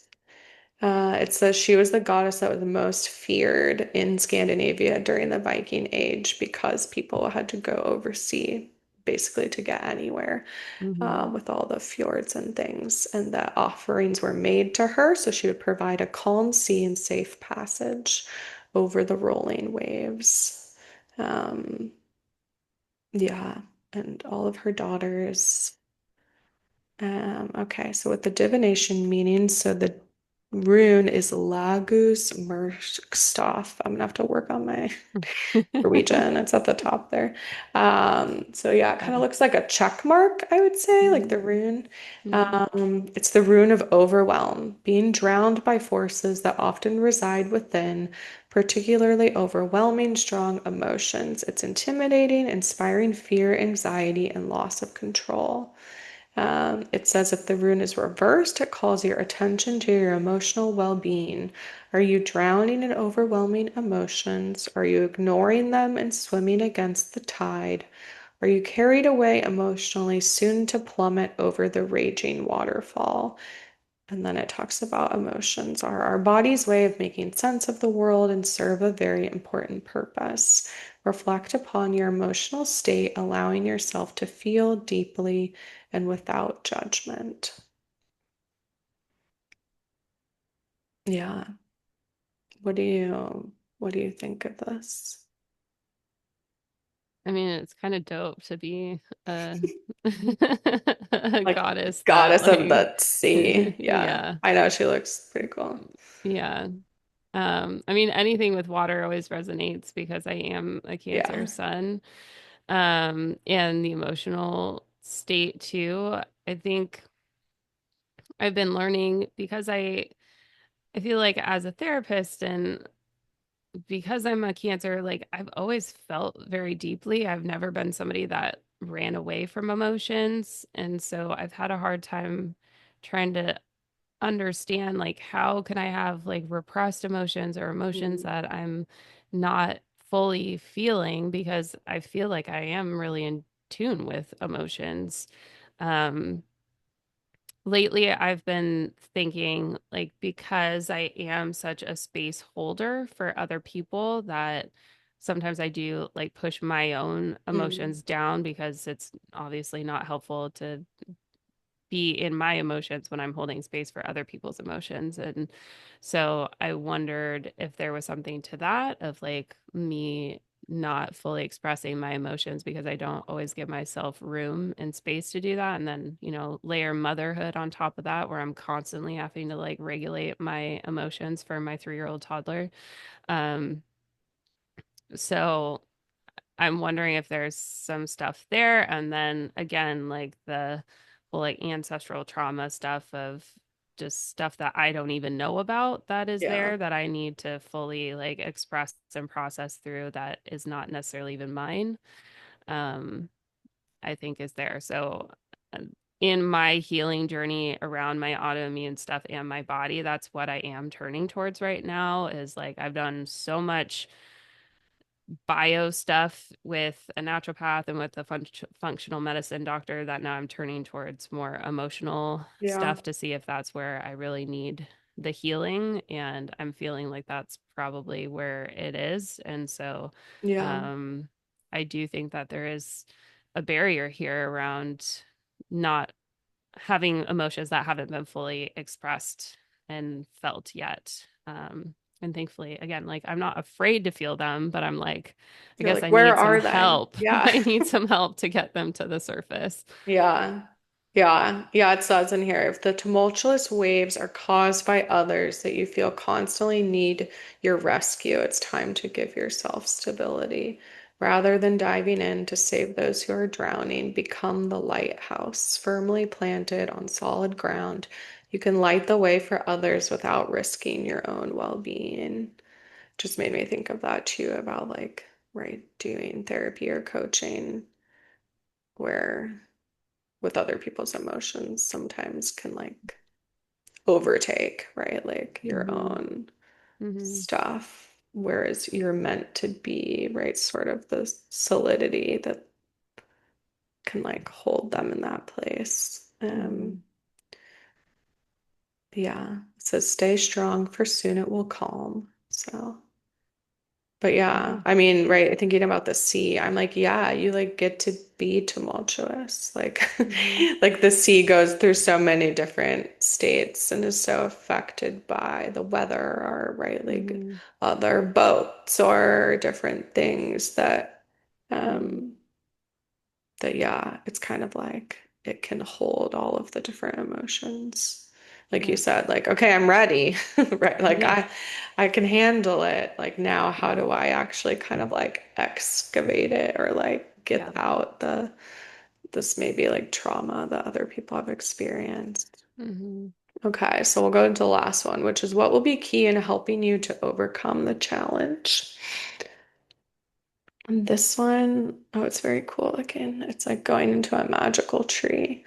It's called AWAS, and it says endurance, stability, and spiritual journey. It actually kind of looks like the Fool card in tarot, which usually has like a little, the old-timey equivalent of like a knapsack, which was like your lunch tied in like a thing that attaches to a stick Hmm. that you like carry off with you. She Yeah. like has that in this one. Um, so it says, I am Sayakana, woman of prophecy, seeress witch. I travel the world tree. Enduring journeys, divine realm connection. May Ewas be stability as you seek direction. She's a woman of magic and prophecy, practicing witchcraft, both malevolent and benevolent, for weal and for woe. She's a powerful witch who traverses the nine realms of Yggdrasil. Um, the rune like translates to witchcraft woman, a woman who's well versed in the magical art. In Norse mythology, it was like any magic was viewed as a feminine craft used for divination, shape-shifting, cursing, causing madness, or other magical purposes. And any man who practiced it was labeled unmanly. It's very interesting. Um, what else? In the divination, it says that the rune means yew tree, like the type of tree, the very old, like yew tree. It says it represents the world tree in Norse mythology that upholds the nine realms. Some translations of the text label the world tree as ash. Um, but it says that refers to the large tree with needles, the yew tree. Um, it's described as an evergreen tree. Yeah, like the mighty yew, Awas is a reminder to remain firmly grounded, rooted to the earth while reaching towards the divine realms for guidance. Its connection between this realm and the realms beyond, an ability to connect to ancestors below and goddesses and gods above. It requires endurance and persistence, knowing the answers you seek are not far away. Yew trees are often found in cemeteries and are representative of life, death, and rebirth. And the journey from this life to the afterlife is symbolized in this. Perhaps you have embarked on a spiritual journey or are harnessing your intuitive gifts within. It's the rune of shamanic journeying, allowing you to connect through an altered state of consciousness. Discover where this path leads for you, knowing that it takes persistence, commitment, endurance, and courage to walk your true path. You have the strength of a yew tree, strong in character and unbreakable in spirit. Look at you going in that tree. Just being like, what's next? We'll find out. It's kind of how I feel right now. Yeah. Yeah, Yeah. That's very cool. I think that's very spot on. I think my spiritual journey has been what I need to get me through everything right now, but especially like where I'm going in life and what like my true north is. Um, I did a birth chart reading a little bit ago, and it pointed toward the fact that like sacred feminine stuff is where I'm supposed to Mm. actually like be and make my money. So I think that's very helpful. I've also gotten cards that say that I tend to be, I don't know the specific verbiage for this, but like maybe like a light being or somebody that likes being more in like the higher planes and higher frequency and more like Yeah. heavenly realm, and that being on earth tends to be harder for me. And I Mm. think that that is true. And that card seemed like it was saying, continuing to stay rooted and grounded while also being able to access those planes of the higher realm. And then also, I guess not really like lower realm, but kind of like behind you, that ancestral realm. Yeah. Um, that speaks to me of my constant like work to be present and in the moment and be like in the 3D realm instead of like up in the clouds and in my mind and my imagination all the time. Yeah. Yeah. Yeah, I also think I like how it said, right? Like, yeah, if you're the tree, you have, right, you're reaching up a lot of the time, but also Yeah. you have to have like the stability, which I think also sometimes is like the shadow work, right? Like the not love and light parts of things. I recently read like a fiction book series that's all about the Norse like gods and goddesses, and yeah, the main character is blessed both by like a goddess of healing and then also like the goddess of hell. And yeah, she can bring people back from the dead. So she like literally Mm. goes below this Yeah. tree like Hmm. into hell and kind of like yeah, basically brings like ancestors, not just her own, but like an army of skeletons like in Pirates of the Caribbean. That's what I Mm. think of. Like to kind of like enact revenge on the Hmm. in the material world and Yeah. um yeah, but it's almost like yeah, you have to like use the power of like Hmm. the ancestors or the like yeah, the harder parts or the Hmm. shadowy parts of things Hmm. you've been through or things like that to like to stay grounded and Yeah. not just be looking for more like above too. Yeah. Yeah. But I like the symbolism around like um birth, death, that type Yeah, of life right. The maiden cycle. mother crone of it all. Because I feel like that is partly like that's what I'm drawn to. And I feel like as a therapist, coach, priestess, all wrapped in one, um, I see the arc. I see a Mm, lot of the like now being in the sacred feminine space, like the cycle. And I think more than most, I tend to be pretty grounded and okay with death. I've had a few close deaths. I think maybe a parent might be different for me, but I had like my grandmother pass away, and we mm, actually like sat there and watched her pass away in the room. And I've always had like a peace around death. Didn't have, I was like sad, but I didn't have a lot of grief around it. And so I've always wondered if there's just something there where I am not so afraid of that, and I know that it's like part of the life cycle and part of yeah. like, where we came from, where we're going to go. Um so there's like something there for me. Yeah. Yeah, it makes me think of like death doulas that like Yes. right Yeah. have this like presence and almost like vocation to like help people Yeah. decide like how they want to move on and transition in that way. Yeah. I Yeah. think that's really cool. I want to have a death doula on my podcast. Yeah. Yeah. Okay. Let me do yours. Okay. So, what's the first prompt? Yeah. What is blocking the path between you and your goals? It's blocking the path between you and your goals. Oh, I've gotten this one actually a lot. It's what do you feel? Mm, Oh, by the way, my deck is called Sacred Rebels okay. Oracle, which Say I also felt was like very Oracle. apropos for myself. Yeah. Love that. Um, so this one I'll read it, but I know it's like having different choices in both of your hands and like being okay to just pick one basically, that it's okay to let yourself, instead of always being in your head or second guessing yourself about it, that it's like allowing yourself to just like pick a path and see where you go with it.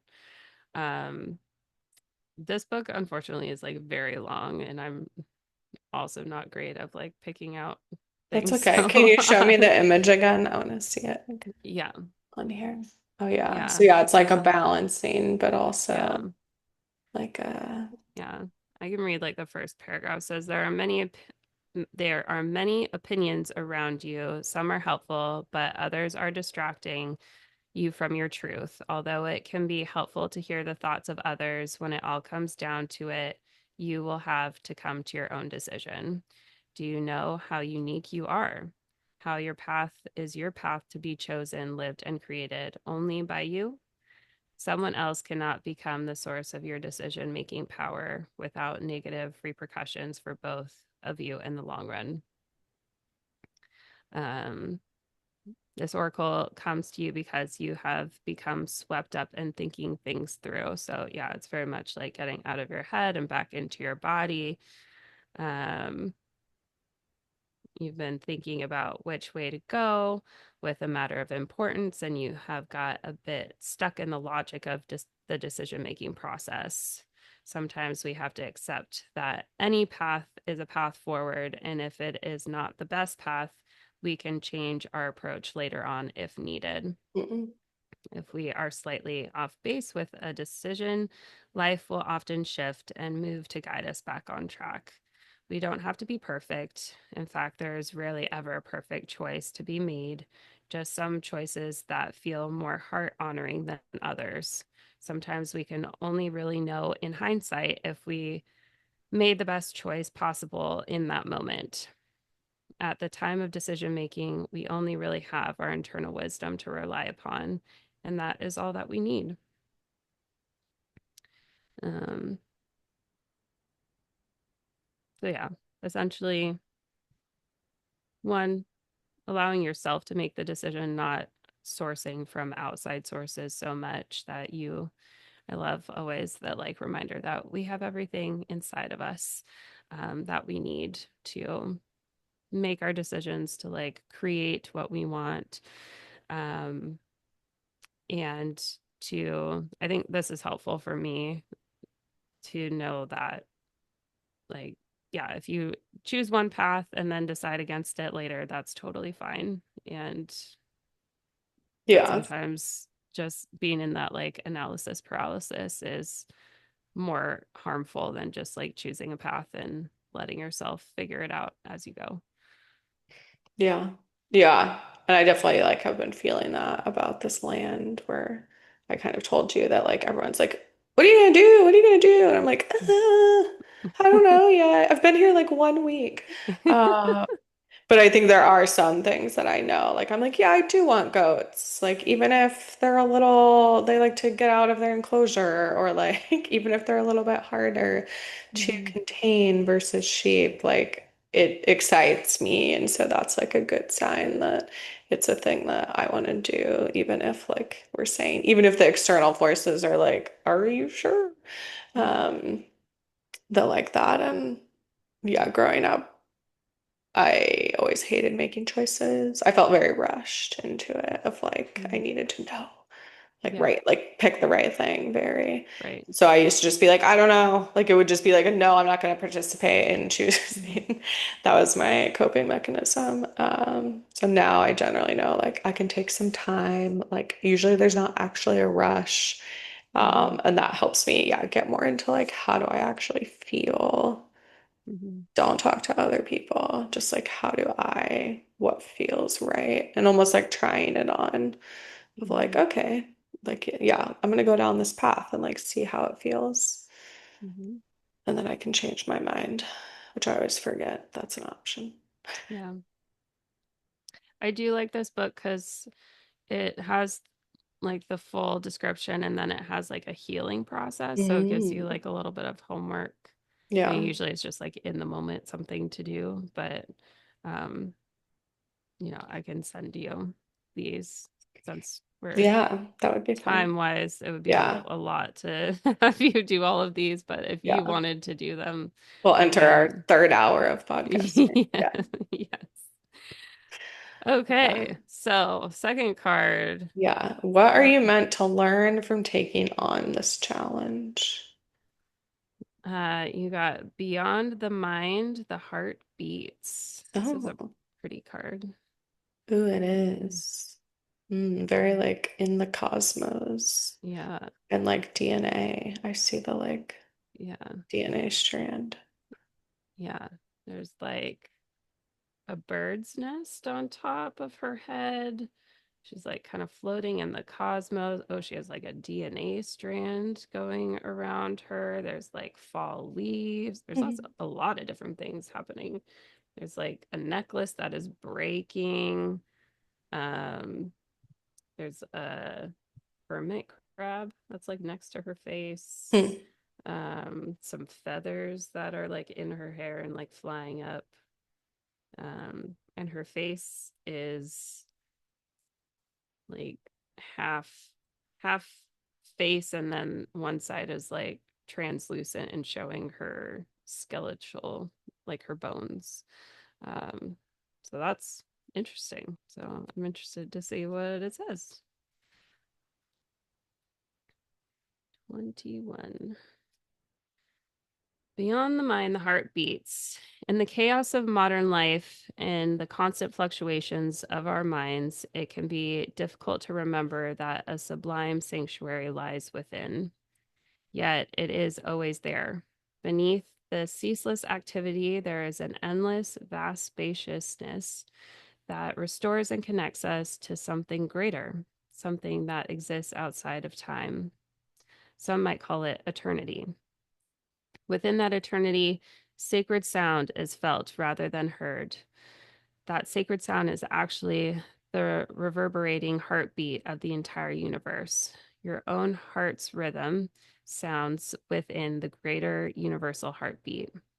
The totality of life, all of your being, can be felt as one through listening to and feeling for the sacred sound of the heart beating within you. It is through this heartbeat that we experience a love that is more than preference or attachment. This is the love that inspires, energizes, and moves us to create even beyond what we once thought was possible. Your love for life, the need to feel alive and express yourself, and the quest for that which is truly fulfilling, these are the sacred urges that rebel against fear and promote passion for being alive. They flow through your blood and can be felt through the beating of your heart. This oracle has a message for you. There is the way of the mind, which can make mountains out of molehills, even when it thinks it is turning mountains into molehills. There is the way of the heart. It is subterranean and moves subtly beneath possible obstacles, and intelligently shifting with exquisite sensitivity, sensing the way forward through dangerous pathways and responding to what is before it, even and responding to what is before it even occurs in the physical world. However, with this heart's intelligence, we cannot see and know in the same way that we do when we allow the mind to direct us. We have to be open to another way if we want to benefit from the innate intelligence of the heart. So it essentially, I maybe our fields are getting crossed, or I actually pulled for myself because I think I just got this card too. Mm, It essentially is saying like being able to, pull from your heart again, leading from your heart instead of your head. yeah. Um, which I mean could go with your decision making card of like that's part of your way of moving through that, or the obstacle that you have is like leading from your heart again instead of from your head. Um, Yeah. Yeah, and that it's okay to like uh to not like have a good explanation or like not have people understand. yeah, It's like, well, if it feels right to you, like just go yeah, for it. Yeah. yeah, yeah, for What was sure. the phrase on the card again? Like, Beyond the mind, the heart beats. okay. All right.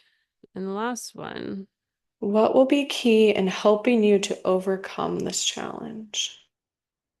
this is a cool card too. It's called Shock of the New. It has like sunflowers. So it's like a woman's face that has sunflowers and something musical on top of her head.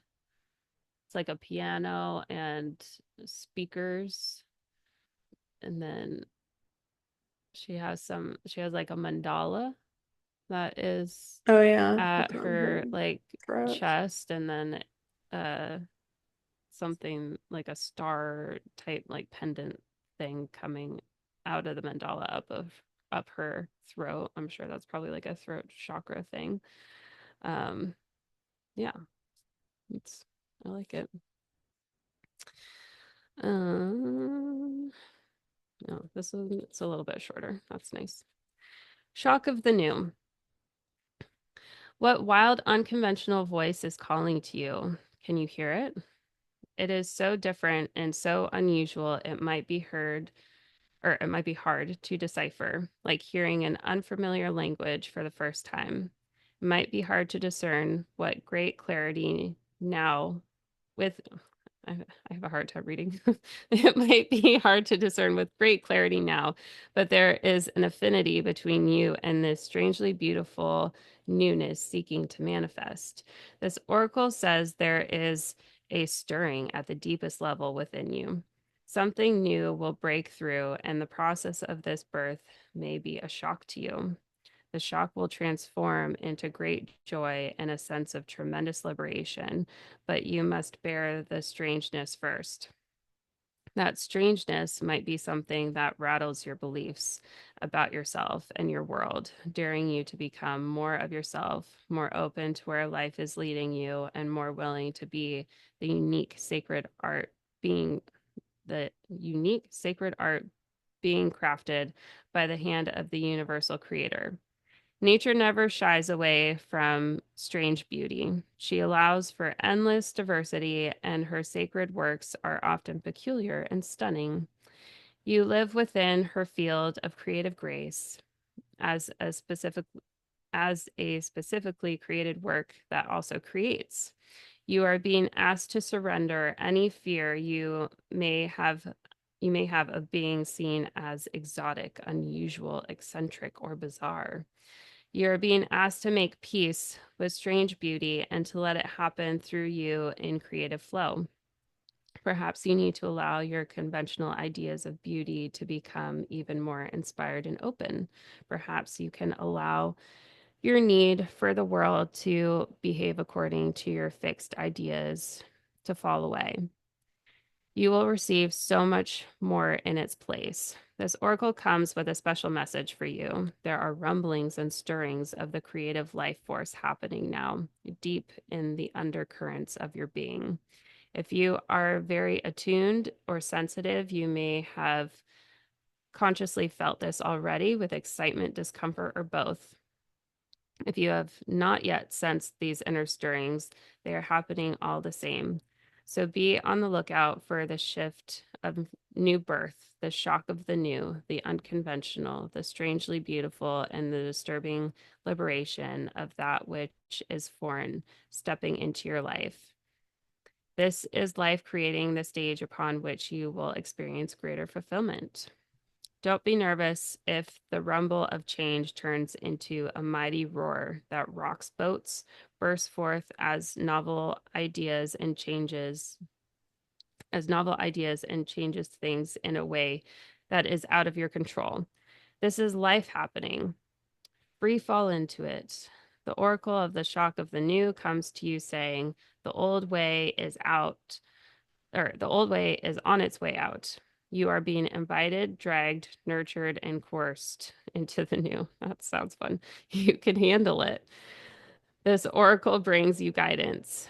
You're about to encounter something new and different in your life. This is helpful. Don't reject it, no matter how small or insignificant or how powerful and life-changing it may seem to be. You're being asked to dispense with your reliance on the past and what have been your tools to navigate life. You have outgrown all your old methods. You will have to fly by the seat of your pants, so to speak, as you experiment with new ways to be. Life will show you the way. I'm pretty sure I got this too. So either I was accidentally pulling for myself or we have very similar We're on paths. similar journeys. Yeah. Yeah. Well, I like that both of our final cards were very like, you're going on a journey. Who knows what's next? Yeah. Right? Yeah. Yeah. Yeah. Well, thank Uh, you. of course. I like it. Yeah.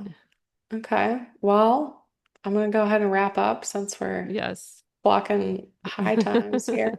Yeah, so if you want to connect further with Kayla, you can go to Connected Pleasure Coaching on Instagram, connectedpleasurecoaching.com, and I'll have all the other links in the show notes for the retreat, the podcast, etc.